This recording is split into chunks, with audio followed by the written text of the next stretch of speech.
de Jesus que ouvimos. Amém.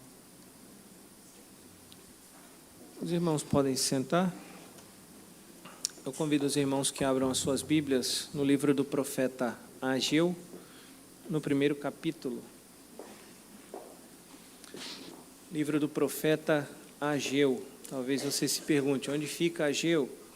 Se você tem essa dificuldade, vá até Mateus, volte Malaquias, volte Zacarias e você chega em Ageu. Ageu, um dos profetas menores, e menores não por importância, mas por conteúdo.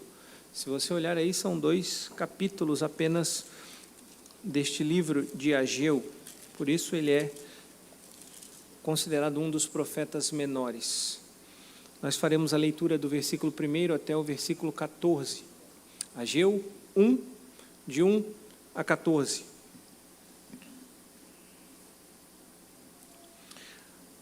Assim diz a inerrante e santa palavra de Deus. No 2º ano do rei Dario, no 6º mês, no 1º dia do mês, veio a palavra do Senhor por intermédio do profeta Ageu a Zorobabel, filho de Salatiel, governador de Judá, e a Josué, filho de Josadaque, o sumo sacerdote, dizendo: Assim fala o Senhor dos exércitos, esse povo diz, não veio ainda o tempo em que a casa do Senhor deve ser edificada. Veio, pois, a palavra do Senhor por intermédio do profeta Ageu, dizendo: Acaso é tempo de habitardes vós em casas apaineladas, enquanto esta casa permanece em ruínas? Ora, pois assim diz o Senhor dos exércitos, considerai o vosso passado, tendes semeado muito e recolhido pouco, comeis, mas não chega para fartar-vos, bebeis, mas não dá para saciar-vos, vestivos, mas ninguém se aquece, e o que recebe salário recebe-o para pô-lo num saquitel furado. Assim diz o Senhor dos exércitos, considerai o vosso passado, subi ao monte, trazei madeira e edificai a casa, dela me agradarei e serei glorificado, diz o Senhor.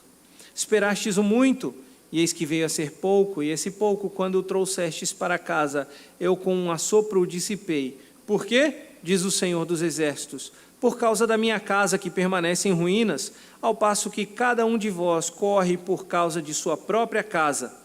Por isso os céus sobre vós retêm o orvalho, e a terra os seus frutos. Fiz vir a seca sobre a terra e sobre os montes, sobre o cereal, sobre o vinho, sobre o azeite e sobre o que a terra produz, como também sobre os homens, sobre os animais e sobre todo o trabalho das mãos. Então Zorobabel, filho de Salatiel, e Josué, filho de Josadaque, o sumo sacerdote, e todo o resto do povo atenderam à voz do Senhor seu Deus e às palavras do profeta Ageu, as quais o Senhor seu Deus o tinha mandado dizer, e o povo temeu diante do Senhor. Então Ageu, o enviado do Senhor, falou ao povo, segundo a mensagem do Senhor, dizendo: Eu sou convosco, diz o Senhor. O Senhor despertou o espírito de Zorobabel, filho de Salatiel, governador de Judá, e o espírito de Josué, filho de Josadaque, o sumo sacerdote, e o espírito do resto de todo o povo, e eles vieram e se puseram ao trabalho na casa do Senhor dos exércitos, seu Deus. Até aqui a leitura da palavra de Deus. Oremos mais uma vez. Senhor Deus, a Tua palavra foi lida e será exposta agora.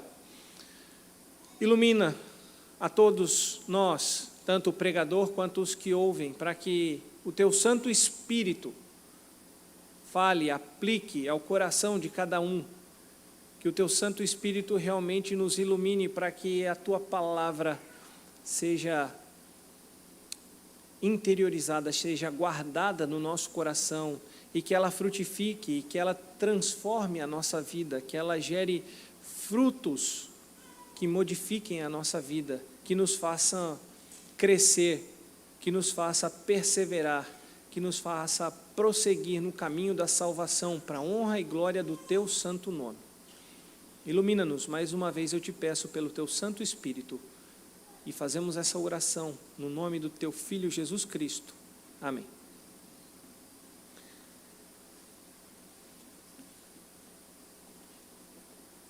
O povo brasileiro é conhecido como o povo do jeitinho.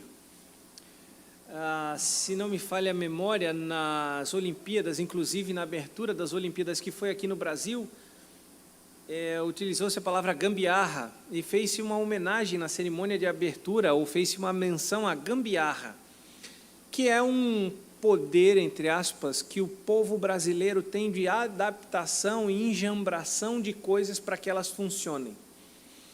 Mas o povo brasileiro também é conhecido como o povo das desculpas esfarrapadas. Certamente você já foi numa loja, virou a loja de perna para cima. Eu sei, geralmente as mulheres fazem isso.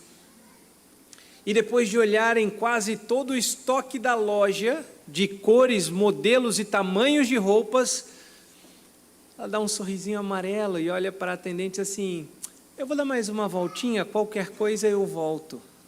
Mas nunca acontece qualquer coisa e você nunca volta. Isso é só uma desculpa para tentar justificar a bagunça ou o trabalho que você deu àquela atendente. Geralmente, nós arrumamos uma desculpa para não passarmos por mal educados, inconvenientes. Sabe quando você recebe aquela visita e a visita gosta da sua companhia e ela vai ficando e os seus olhos estão fechando, mas a visita está empolgada e a visita ameaça ir embora, diz assim: eu acho que está na hora de ir embora. E você gentilmente diz: nada, fica mais um pouco, amanhã nós não temos programação, amanhã eu não tenho hora para acordar. Mas você está doido para a visita ir embora, mas você arruma uma desculpa para tentar justificar a sua simpatia, a sua hospitalidade. Nós somos, diria que, campeões nessas desculpas. Nós somos muito bons em arrumar desculpas. E fazemos isso na obra do Senhor também. Nós somos muito criativos para arrumarmos desculpas para não fazermos a obra do Senhor, ou para nos eximirmos de trabalharmos na obra de Deus. Quando Deus nos chama para sermos seu povo, para sermos integrantes da igreja, não primeira igreja presbiteriana de Itajaí, mas da igreja de Deus, Ele nos chama também para o trabalho. E sempre que nós começamos de forma muito animada, empolgada, mas com o passar do tempo nós nos desanimamos e nós ficamos naquela letargia, naquele desânimo, e nós começamos a arrumar desculpas para justificar o nosso desânimo. Certamente você já arrumou uma desculpa para justificar porque você não completou a dieta no primeiro mês do ano, porque você fez um voto certamente de que 2025 seria o ano da dieta, mas você já falhou. Janeiro está acabando e você já conseguiu frustrar o seu primeiro plano. Ou você fez outros planos para esse ano, dizendo: não, agora eu vou, sei lá, o seu plano. E hoje, dia 26 de janeiro, esse plano já foi frustrado. Mas você tenta arrumar uma desculpa para justificar, para não mostrar o seu fracasso, a sua fraqueza, a sua letargia. Não era diferente esse povo para quem o profeta Ageu prega, para quem o profeta Ageu profetiza, traz a palavra de Deus. Eles estavam num estado de letargia, eles haviam ficado 70 anos no cativeiro babilônico e eles foram libertados por decreto de Ciro. Isso em 538. Aqui nós estamos aproximadamente em 520 a.C., 18 anos depois da libertação do cativeiro. Depois que eles saíram do exílio babilônico, do cativeiro, e voltaram para a sua terra, depois que eles começaram a edificar o templo, os muros de Jerusalém, e aproximadamente 15 anos de obra parada. Não estou falando do governo do Brasil, estou falando do povo de Israel que saiu do exílio e parou a sua obra por aproximadamente 15 anos. Desde a parada até a profecia que nós lemos do profeta Ageu, passaram-se aproximadamente 15 anos em que o povo não edificou a casa de Deus, em que o povo não construiu a casa de Deus. E a palavra de Deus veio por intermédio do profeta Ageu agora para questioná-los, para confrontá-los, para exortá-los acerca dessa letargia. Deus veio até eles para repreendê-los por causa da desobediência em cumprir a ordem de edificar o templo, a casa de Deus. De modo que o tema desse sermão e a instrução de Deus para nós nessa noite, o chamado de Deus para nós nessa noite, é para que nós consideremos apropriadamente a repreensão do Senhor. Certamente, como eu falei, você se frustrou em alguns planos desse ano, já no primeiro mês. Certamente você arrumou várias justificativas para fracassos seus. E talvez, não nesse ano, mas na sua vida cristã, você já tenha arrumado muita desculpa, ou talvez você esteja nesse período de letargia, se esquivando do trabalho de ser obediente à palavra de Deus e trabalhar na obra de Deus, arrumando desculpas, como esse povo. Por isso, considere atentamente a repreensão do Senhor nesta noite, através desse texto e dessa profecia dada por Deus através do profeta Ageu. Mas como nós devemos considerar atentamente a repreensão do Senhor baseados nesse texto? Primeiro, recusando-nos a dar desculpas infundadas, ou popularmente, desculpas esfarrapadas. Veja que o versículo 1, a introdução de data, de autor, de remetente, no sexto mês do segundo ano do reinado de Dario, veio a palavra do Senhor, primeiramente aos líderes, ao líder espiritual e ao líder civil, ou governador, a liderança completa. O profeta profetiza a eles, e a primeira coisa que o profeta diz preste atenção no que o povo está dizendo, versículo 2, Deus então repete a palavra, ou o pensamento corrente, a justificativa corrente do povo. Não veio ainda o tempo em que a casa do Senhor deve ser edificada. Isso era o que o povo estava falando, isso era o que os governantes estavam dizendo, para justificar essa letargia. E é curioso que quando nós ouvimos a nossa desculpa esfarrapada por boca do outro, é tão estranho, não é? Você já teve essa oportunidade de você dar uma desculpa e a pessoa repete a desculpa que você deu? E quando ela repete a desculpa que você deu, no seu ouvido soa tão estranho e você fica até envergonhado, e tem que ser muito cara de pau para continuar nessa desculpa, sem ficar pelo menos vermelho. É o que Deus está falando aqui, dos versículos 2 até o versículo 4, é essa confrontação da justificativa que eles estavam dando.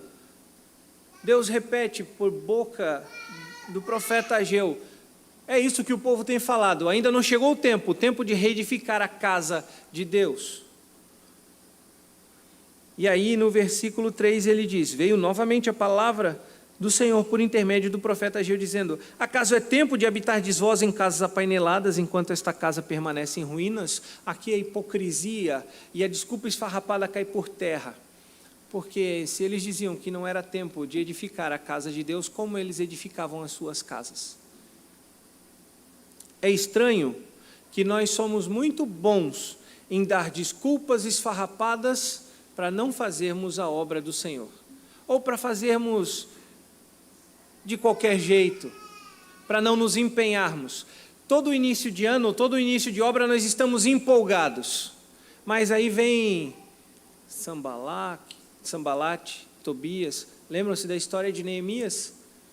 Da reconstrução dos muros, depois da reconstrução de Jerusalém? Esse é o contexto em que Ageu está profetizando.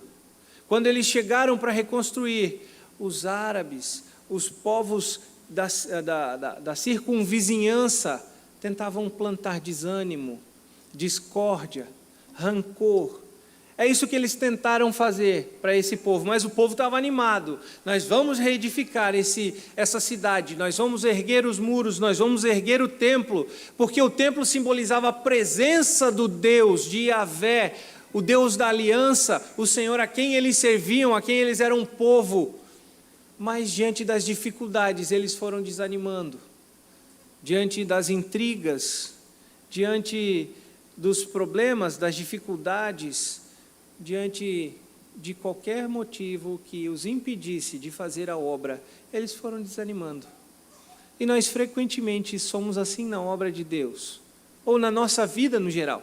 Nós somos empolgados, nós nos animamos, nós iniciamos, mas quando aquele irmãozinho chega para nós e critica-nos, às vezes uma crítica infundada, injusta, com a intenção de nos destruir, nós sentimos o golpe, nós acusamos o golpe, nós desanimamos, nós paramos de trabalhar e alguns chegam ao extremo de dizer, então faça você mesmo, eu não faço mais nada. Eu já fiz isso na minha adolescência. Eu cantava nós íamos fazer uma cantata aqui na igreja e me deram um solo.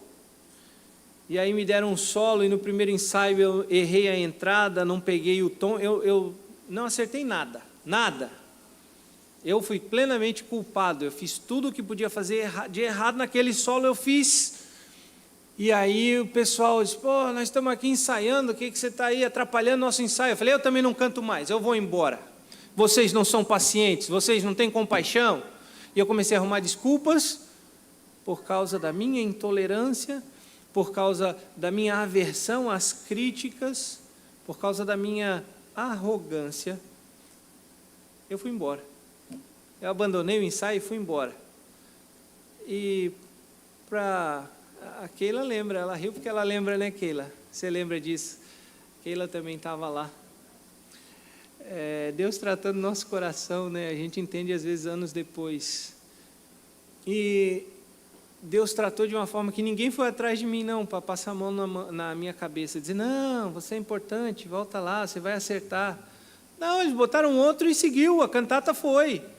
E eu voltei arrependido, cabisbaixo, voltei, posso pelo menos fazer o coro, cantar com todo mundo, então, já que não dá o solo. Porque era desculpa esfarrapada, porque eu não recebi bem a crítica, o orgulho, a prepotência, a arrogância de querer me sentir no direito de fazer daquela forma, tudo errado, mas achando que estava fazendo o certo e deveria ser assim. Assim nós somos na obra do Senhor, nós pegamos vários elementos, colocamos tudo num monte e fazemos uma leitura equivocada, dizendo, é Deus que não quer fazer. Nós, como bons cristãos que cremos na soberania, nos decretos de Deus, então nós estamos entendendo que Deus não quer que nós façamos a obra, Deus não quer que eu trabalhe, Deus não quer que eu continue trabalhando, porque todas as coisas, todos os sinais indicam que eu devo parar. Era isso que o povo estava pensando. Diante da dificuldade de fazer, diante da adversidade, diante das lutas políticas, diante da miséria, da falta de alimento, eles diziam, é Deus que não está querendo que a gente construa o templo. Então, nós não vamos construir porque não chegou a hora, mas vai chegar. Quando a gente prosperar, quando a gente sair desse problema, dessa miséria, aí então nós seremos abençoados por Deus e construiremos o templo. Mas Deus não prometeu a eles prosperar. Deus ordenou que reconstruíssem o templo. Mas eles eram campeões, assim como nós, em dar desculpas esfarrapadas. Nós somos prontos a nos desculparmos, a nos justificarmos dos nossos atos. O meu filho do meio, ele está nessa fase. A gente o repreende, mas é a primeira palavra que ele fala depois da repreensão. Mas é que ele sempre tem uma justificativa. E agora temos que ensiná-lo que ele não deve se justificar, ele deve receber a repreensão, ele deve reavaliar a sua situação, ele deve perceber o que ele tem feito de errado, o quão disfarçado ele tem sido nessas justificativas, o quanto ele tem se escondido atrás dessas justificativas, desses mais que ele coloca, e então arrepender-se da sua conduta errada. Deus nos chama à repreensão, Deus nos repreende, Ele chama a considerarmos a repreensão dEle, primeiro, não dando desculpas, ou não mais dando desculpas, mas ouvindo a sua voz, de modo que nós entendamos que Deus quer reconciliar-nos conosco diante da repreensão. Mas o texto segue adiante, o texto fala mais, dos versículos 3 a 16, nós vemos agora um recurso retórico do profeta Ageu. Ele faz perguntas ao povo,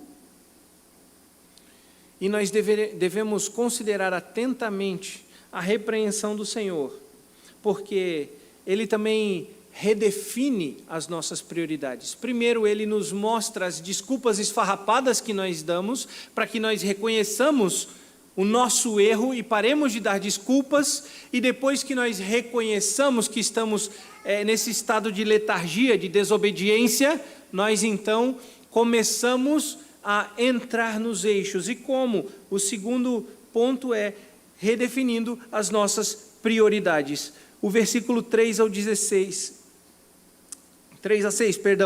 diz: novamente veio a palavra do Senhor por intermédio do profeta Ageu. Acaso é tempo de habitardes vós em casas apaineladas, enquanto esta casa permanece em ruínas? Ora, pois assim diz o Senhor dos Exércitos: considerai o vosso passado. Tendes semeado muito e recolhido pouco, comeis, mas não chega para fartar-vos, bebeis, mas não dá para saciar-vos, vestivos, mas ninguém se aquece, e o que recebe salário recebe para pô-lo num saquitel furado. O profeta, ou Deus, pela boca do profeta, faz a pergunta no versículo 4, acaso é tempo de habitardes vós em casas apaineladas, enquanto esta casa permanece em ruínas? E ele não espera que o povo dê uma resposta, ele espera que o povo considere o que eles estão fazendo. O versículo 5 diz: ora, pois assim diz o Senhor dos Exércitos, considerai o vosso passado. E no original aqui é: considerai o caminho que o seu coração tem andado. Essa é a expressão mais literal da língua original. Essa é a advertência que Deus, por intermédio do profeta, faz ao povo. Pare e pense. Onde está o seu coração? Qual tem sido a prioridade do seu coração? Essa é a advertência que Deus nos traz. Qual tem sido a nossa prioridade? As casas apaineladas, as casas com painéis de madeira luxuosos, ou o templo, a edificação da casa de Deus, o trabalho na obra de Deus? Qual é a nossa prioridade? Deus chama para que nós reflitamos acerca das nossas prioridades e reorganizemos as nossas prioridades. Ele fala das casas apaineladas, e é curioso, porque aqui há uma acusação muito grave aos líderes que ele faz, porque se vocês voltarem para Neemias, quando o povo sai, eles saem com uma carta, autorizando eles a cortarem madeira do bosque ou da floresta real, e levarem toda a madeira necessária para reconstruírem a cidade, o templo e os muros. E curiosamente aqui há uma acusação das casas apaineladas. Aonde foram parar aquelas madeiras que serviam para a reconstrução do templo e que não foram usadas na reconstrução do templo? Aquelas madeiras muito provavelmente viraram grandes painéis, adornando a casa dos líderes e de todo o povo, porque as prioridades deles estavam invertidas. O povo não se preocupava mais com a presença de Deus, com a prioridade de Deus no seu meio, de reerguer o templo, simbolizando a presença de Deus, abençoando aquele povo, conduzindo aquele povo e reconciliando-se com aquele povo. Eles estavam preocupados com as suas próprias casas. Nós temos as nossas prioridades sempre invertidas. Isso é um efeito do pecado, inverter as nossas prioridades. Nós não olhamos mais para Deus, para as coisas de Deus, nós olhamos para as nossas coisas. Nós não temos mais a prioridade nas coisas do reino, mas a nossa prioridade geralmente são nas coisas terrenas. No ser alguém reconhecido, ser alguém de destaque, no ter boa casa, ter boa instrução, e no dar aos nossos filhos o melhor. Frequentemente nós ouvimos isso de pessoas que têm, de pais que têm crianças ainda, ou jovens ainda na fase de formação. Eles dizem: não, eu quero dar o melhor, a melhor educação para o meu filho, eu quero dar o melhor estudo para o meu filho, para que ele seja uma pessoa de bem, para que ele seja um profissional exemplar, para que ele possa conduzir o seu lar, ter condições financeiras de sustentar-se. Mas nós esquecemos que a prioridade é sermos fiéis e obedientes à palavra de Deus. E quando nós falamos isso acerca dos nossos filhos, nós estamos mostrando que a nossa prioridade para os nossos filhos não é honrar e obedecer a Deus, mas são as coisas deste mundo. Quando nós fazemos isso, nós estamos condenando os pobres coitados que moram nas periferias, que não têm condições de pagar uma escola particular, que não têm condições de dar bons ensinos aos filhos. Mas, no entanto, eles se preocupam de ensinar todas as verdades do livro sagrado aos seus filhos. Quem está dando o melhor para os seus filhos? Quais são as nossas prioridades? A nossa prioridade tem sido edificar o reino, sermos obedientes a Deus, vivermos para a glória dEle, ou edificarmos o nosso próprio reino, o nosso castelo, a nossa família, a nossa casa, o nosso trabalho, o nosso ego? O que nós temos edificado? O nosso Senhor Jesus Cristo,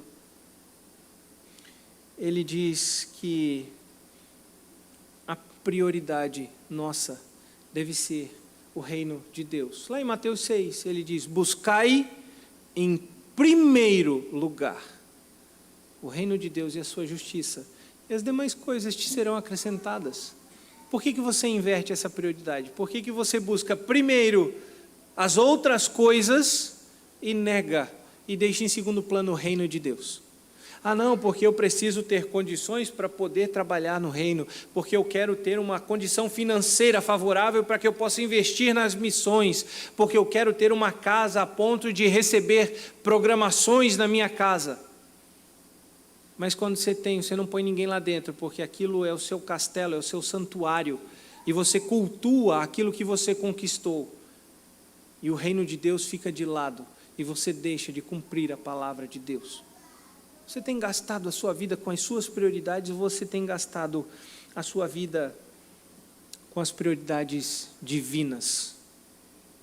E é curioso que quando nós gastamos a nossa vida com as prioridades invertidas, o que acontece é o que está ali no versículo 6. Tendes semeado muito e recolhido pouco. Comeis, mas não chega para fartar-vos. Bebeis, mas não dá para saciar-vos.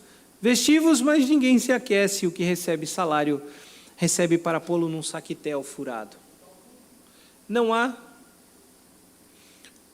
satisfação, não há prazer, não há sobra, não há fartura e não há alegria quando as nossas prioridades estão invertidas, quando nós não temos como prioridade sermos obedientes a Deus, sermos fiéis à sua palavra, vivermos uma vida diante de Deus, aceitável e agradável. Mas quando nós vivemos para nossa satisfação, nós vivemos como aquele povo que come e não se satisfaz, que bebe e não se sacia, que veste roupa, mas não se aquece. Qualquer ídolo que você tenha no lugar de Deus, você nunca o satisfará. Só há um Deus que pode satisfazer todos os desejos do seu coração.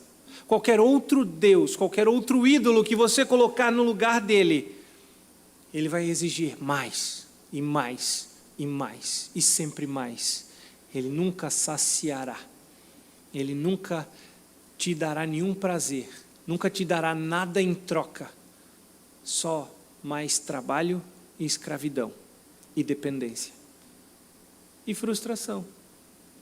O povo estava frustrado. É isso que o profeta está dizendo. Olha, vocês colocam aquele que recebe um salário, recebe para pôr no saquetel furado, coloca em cima, cai embaixo, e vocês estão cada vez mais frustrados, porque as suas prioridades estão erradas. Se a sua prioridade não é servir a Deus em primeiro lugar, você nunca estará satisfeito, você nunca terá o bastante. O nosso Senhor Jesus Cristo, enquanto andou por essa terra, ele não teve outra prioridade, senão obedecer e satisfazer a vontade de Deus. Ao discutir com os judeus, lá em João 6,38, ele diz: porque eu desci do céu, não para fazer a minha própria vontade, e sim a vontade daquele que me enviou. O nosso Senhor Jesus Cristo não buscou o seu próprio prazer, não buscou a sua própria fama, não buscou o seu deleite pessoal, mas ele buscou honrar a Deus em todas as situações. E em João 17, na oração sacerdotal, uma oração belíssima que o nosso Senhor Jesus Cristo faz pelos apóstolos e por todos nós, porque lá no final ele diz: não rogo só por estes, mas rogo também por todos os que virão a crer em mim. Então Cristo orou por nós em João 17, e ele inicia dizendo: Pai, glorifica-me agora com a glória que eu tinha antes da fundação do mundo, porque eu fui obediente, eu cumpri a tua obra, porque eu fiz tudo o que tu me mandastes que eu fizesse. O meu prazer é cumprir a vontade do Pai, disse Jesus. Quais são as nossas prioridades? O nosso prazer está na obra de Deus, está no trabalho de Deus.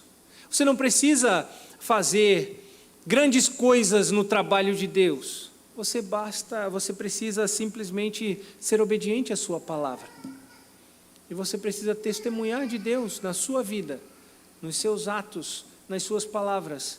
Você deve ser obediente a Deus. Você deve viver uma vida de adoração e louvor a Deus em toda e qualquer situação. E assim você estará obedecendo à ordem de Deus, porque as pessoas que os cercam verão Deus na sua vida. Mas para isso a sua prioridade precisa estar no lugar certo. Mas o profeta, continua a falar mais. Ele diz para que nós consideremos apropriadamente a repreensão do Senhor, primeiro, nos recusando a dar desculpas esfarrapadas. Segundo, reordenando as nossas prioridades. E terceiro, do versículo 7 a 11, corrigindo as nossas expectativas. Porque quando as nossas prioridades estão erradas, também as nossas expectativas são erradas. Versículo 7, novamente: assim diz o Senhor dos Exércitos, considerai o vosso passado, mas agora não é mais retórico, agora é uma ação. Ou esse considerai o vosso passado, considerai o coração, ou por que caminho anda o coração de vocês. É isso que o profeta está dizendo. Considerai no vosso coração o caminho que vocês têm andado e mudem as suas expectativas. Agora vem os imperativos do texto. Subi ao monte, trazei madeira e edificai a casa. Dela me agradarei e serei glorificado, diz o Senhor. E agora veio as respostas, e vêm as respostas: esperastes muito, e eis que veio a ser pouco. E esse pouco, quando trouxestes para casa, eu com um assopro dissipei. Por quê? Diz o Senhor dos Exércitos: por causa da minha casa, que permanece em ruínas, ao passo que cada um de vós corre por causa da sua própria casa. As expectativas deles eram erradas. Nós precisamos corrigir as nossas expectativas. Vocês esperaram o muito, mas colheram pouco, porque as prioridades de vocês estavam erradas. As prioridades de vocês eram vocês mesmos, diz o profeta. E como vocês querem que Deus os abençoe, como nós lemos em Deuteronômio 28, na liturgia, as maldições decorrentes da desobediência. Como vocês querem ser abençoados por Deus se vocês não fazem o que Deus manda que vocês façam? Se vocês são desobedientes. Quando Deus não é o centro da nossa prioridade, as nossas expectativas, elas são frustradas. E a frustração só leva à letargia, a desânimo e a aborrecimento com o próprio Deus. Mas Deus nos chama a corrigir as nossas expectativas. Deus chama a olhar para que nós olhemos para trás, para que nós consideremos as nossas expectativas frustradas, esperando prosperidade. E quando eu digo prosperidade, eu não estou falando de dinheiro, não estou falando de sucesso. Mas você talvez vive lutando na sua vida, no seu relacionamento com Deus. Você sente que você não progride na fé, na santificação, na perseverança.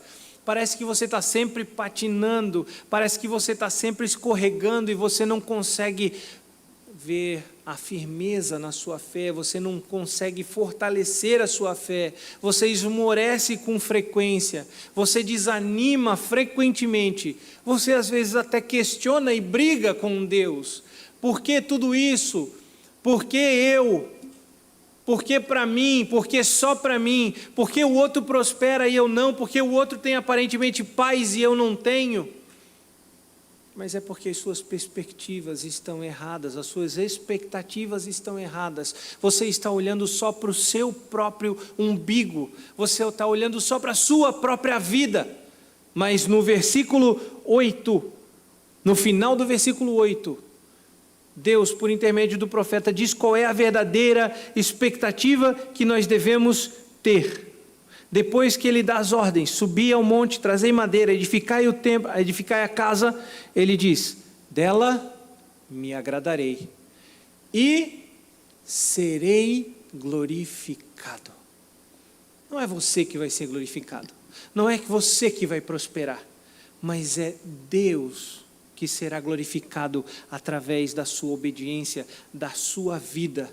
E quando você busca a honra e a glória de Deus e é obediente à sua palavra, a sua expectativa é concretizada.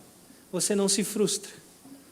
Você pode se frustrar apenas se você não estiver de acordo com a palavra de Deus, se você for desobediente à palavra de Deus. Aí você se frustra porque você não consegue honrar a Deus.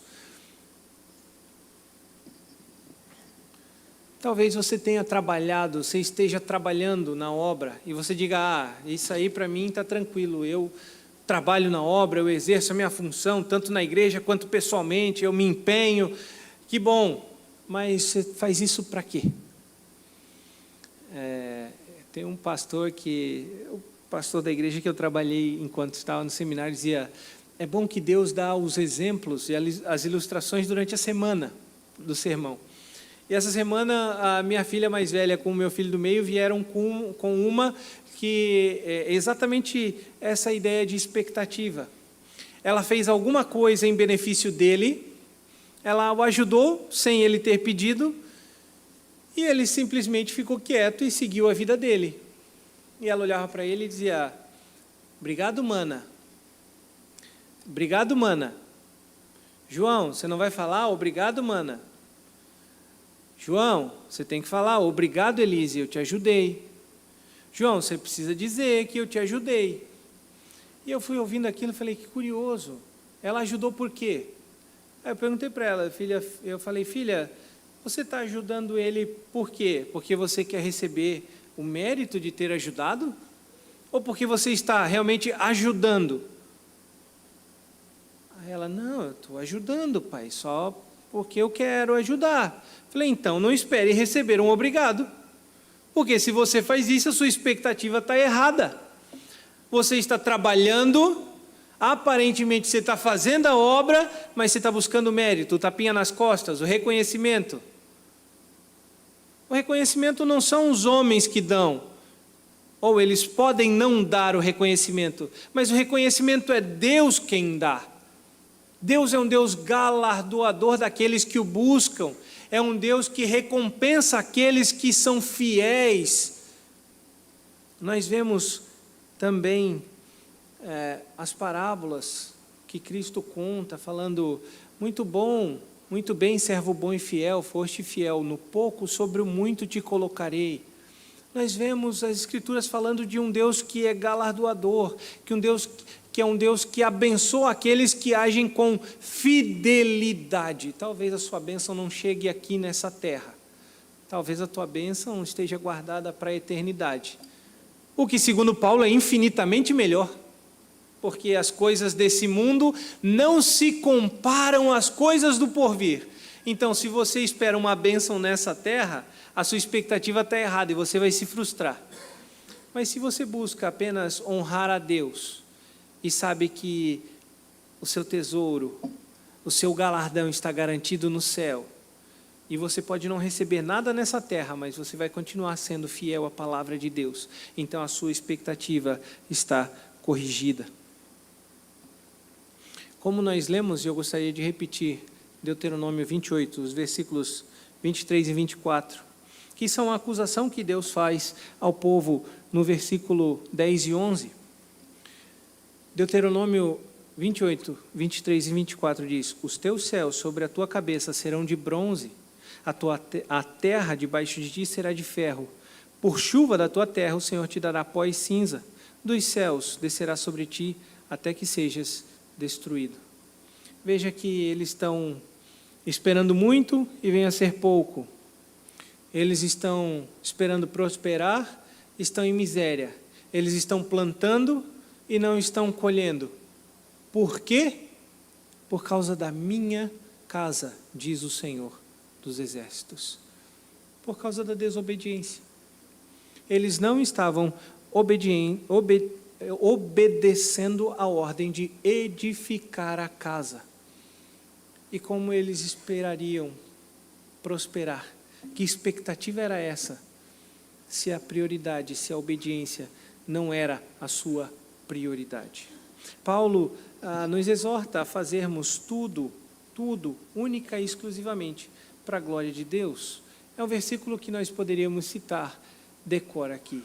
Portanto, quer comais, quer bebais, ou fazeis qualquer outra coisa, façais tudo, ou fazei tudo, para a glória de Deus.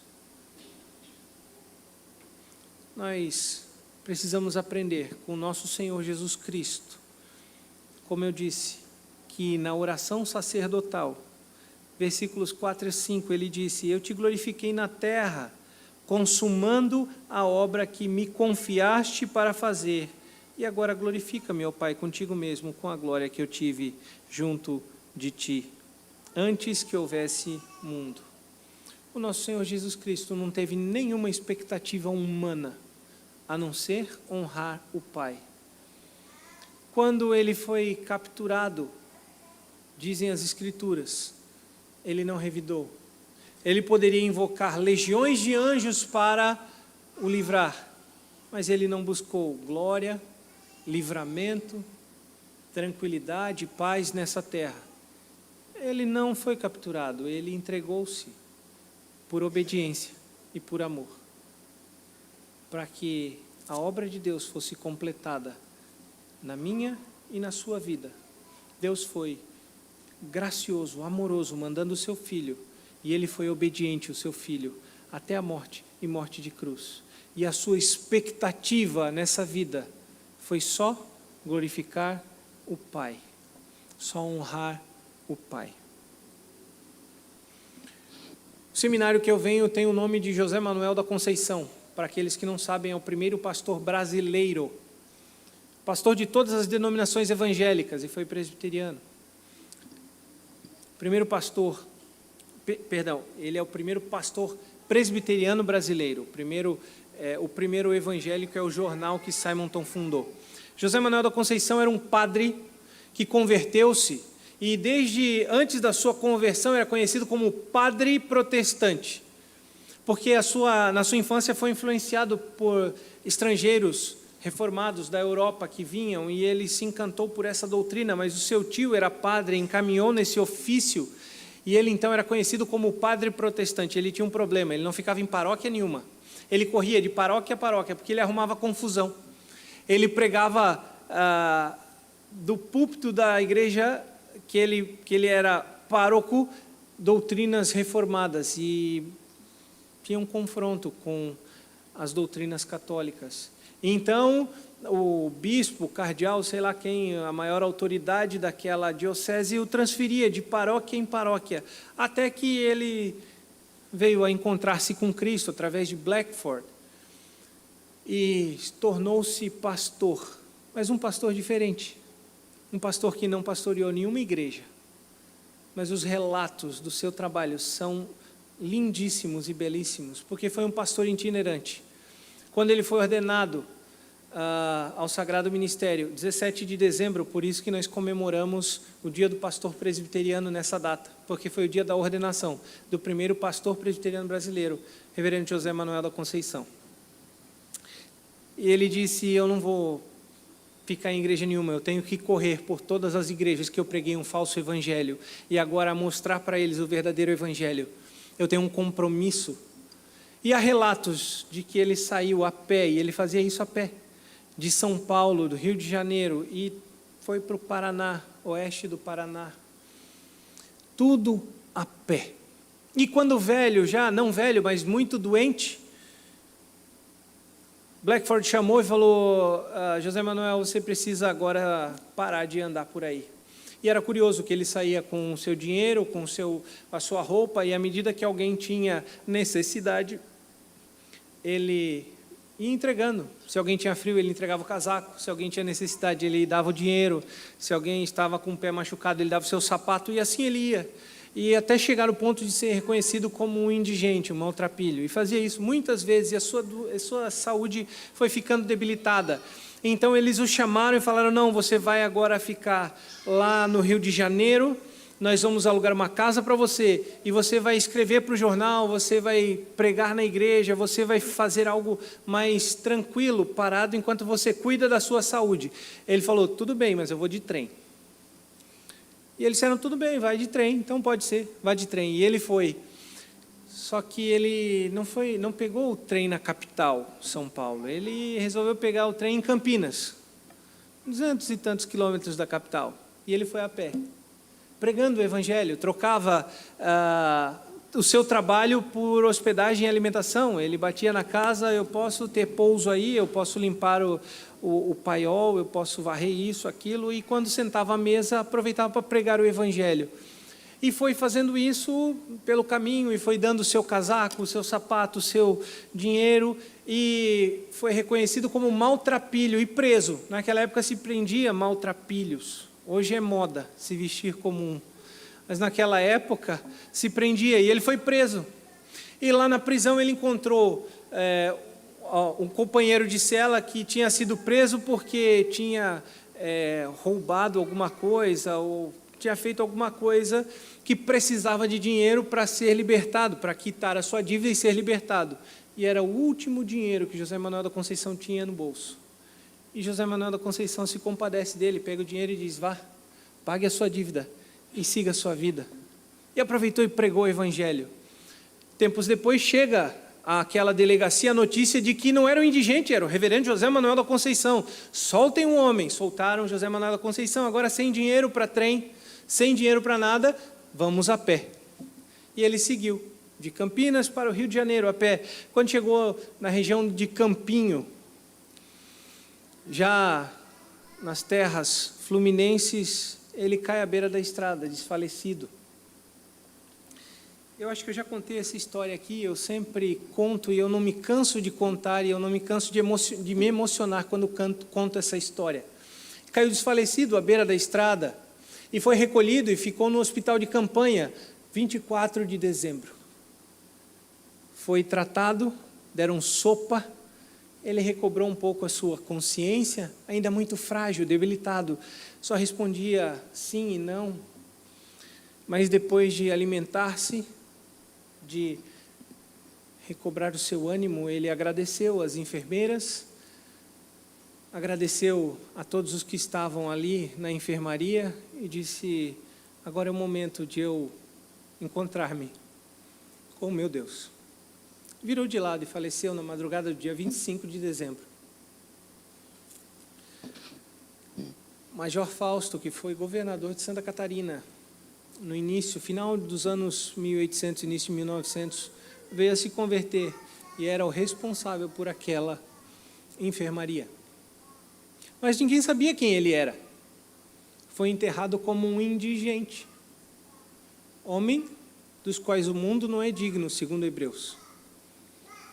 Um homem que não buscou para si glória, que não buscou para si honra, versado em inglês, francês, latim, português, um homem extremamente culto, extremamente capaz, não buscou glória para si, buscou apenas honrar a Deus, pregando o Evangelho por onde ele passou, buscando corrigir o falso Evangelho que ele pregou enquanto era padre. Foi enterrado como um indigente. Hoje o seu corpo jaz ao lado de Simonton, no cemitério dos protestantes, na Rua da Consolação, em São Paulo, porque tempos depois chegou a notícia de que ele estava desaparecido e foi reconhecido, então, foi retirado da sepultura dos indigentes e foi sepultado no cemitério dos protestantes. Mas é alguém que não tinha expectativa própria, alguém que não tinha prioridade errada, alguém que não tinha vaidade nenhuma, alguém que não dava desculpas esfarrapadas, apenas pregava o Evangelho, apenas honrava a Deus com a sua vida. E o texto termina, dos versículos 12 a 14, com a mudança na atitude dos líderes e agora de todo o povo. Quando Deus nos chama, nos repreende, nós devemos considerar atentamente a sua repreensão, deixando de dar desculpas, corrigindo as nossas prioridades, ajustando as nossas expectativas e obedecendo com temor. Veja lá, versículos 12 a 14. Então Zorobabel, filho de Salatiel, e Josué, filho de Josadaque, sumo sacerdote, e todo o resto do povo atenderam à voz do Senhor seu Deus, e as palavras do profeta Ageu, as quais o Senhor seu Deus o tinha mandado dizer. E o povo temeu diante do Senhor. Então Ageu, o enviado do Senhor, falou ao povo, segundo a mensagem do Senhor, dizendo: Eu sou convosco, diz o Senhor. O Senhor despertou o espírito de Zorobabel, filho de Salatiel, governador de Judá, e o espírito de Josué, filho de Josadaque, o sumo sacerdote, e o espírito do resto de todo o povo. Eles vieram e se puseram ao trabalho na casa do Senhor dos Exércitos, seu Deus. Depois de confrontados com o seu pecado da desobediência, com as suas desculpas, depois de ter a sua prioridade corrigida, as suas expectativas alinhadas, o resultado é nós voltarmos ao trabalho. Quando Deus nos repreende, nos chama a atenção, o resultado é reconciliação com Ele. Veja que agora Deus está próximo deles. Agora, toda vez que a palavra do Senhor, e até mesmo no versículo 13, Ageu, o enviado do Senhor, falou ao povo segundo a mensagem do Senhor, dizendo: Eu sou convosco, diz o Senhor. Até então havia um Deus distante. Não é isso que o povo diz, esta casa, mas agora não. Agora ele diz: vocês são meu povo e eu sou convosco. Nós não devemos temer o trabalho na obra de Deus. Nós não devemos nos preocupar com os arábios, com os samaritanos que nos cercam, que tentam nos desanimar, como fizeram com aquele povo. Nós não devemos temer o trabalho na obra de Deus. Nós devemos apenas continuar a trabalhar em obediência a Deus. O nosso Senhor Jesus Cristo disse que não nos deixaria sós, que Ele mandaria o Consolador, e Ele também disse: Eis que estou convosco todos os dias, até a consumação dos séculos. Esse povo recobrou o ânimo, esse povo se animou, esse povo trabalhou, e o templo foi reconstruído. Mas esse templo não foi suficiente para a glória de Deus. Nós vemos em Jeremias que a glória de Deus sai do templo. Esse templo voltou a ser destruído. Esse templo não mais existe. Mas Deus edificou um templo. Yahvé, Jesus Cristo, o próprio Deus, que encarnou-se, que se tornou homem, que habitou ou tabernaculou entre nós. Eles estavam reconstruindo o tabernáculo e Deus nos mandou um tabernáculo vivo, santo, perfeito e puro, que veio, viveu, obedeceu, cumpriu a obra e nos reconciliou novamente com Deus. Por isso nós não devemos temer, mas nós devemos ter temor a Deus.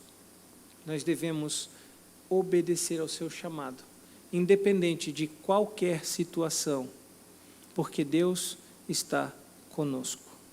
E não são as nossas forças, não são as nossas capacidades que vão nos garantir o sucesso na obra, porque o versículo 14 diz: o Senhor despertou o espírito de Zorobabel, filho de Salatiel, governador de Judá, e o espírito de Josué, filho de Josadaque, o sumo sacerdote, e o espírito do resto de todo o povo. Eles vieram e se puseram ao trabalho na casa do Senhor dos exércitos. Agora, não mais este povo, mas o Senhor dos exércitos, seu Deus. Eles foram reconciliados com Deus. E o resultado foi trabalhar para a obra, temendo a Deus, mas confiando em Deus, se sujeitando à ação de Deus, a toda e qualquer situação, em obediência a Deus. E nós somos também chamados a trabalharmos na obra de Deus. Nós podemos não ver o resultado do nosso trabalho. Nós podemos não alcançar êxito no nosso trabalho, como esse povo não alcançou. Nos versículos seguintes, ou na história da reconstrução, alguns se alegram, outros choram, porque o templo reconstruído era tão menor e tão mais acanhado e humilde em relação ao anterior, que os mais velhos que viram aquele primeiro templo choram, porque aquele templo é humilde. Já os mais jovens que nasceram provavelmente no cativeiro glorificam a Deus, porque conseguiram construir um templo. Não é o trabalho, ou não é o resultado do trabalho, mas é a obediência a Deus que deve nos mover a continuarmos firmes a cada dia, obedecendo a Deus, independente de resultados grandes ou pequenos. A nossa função, o nosso objetivo é obediência integral a Deus em toda e qualquer situação. Que Deus nos abençoe. Vamos orar? Senhor Deus, nós te agradecemos porque a Tua palavra nos chama a atenção.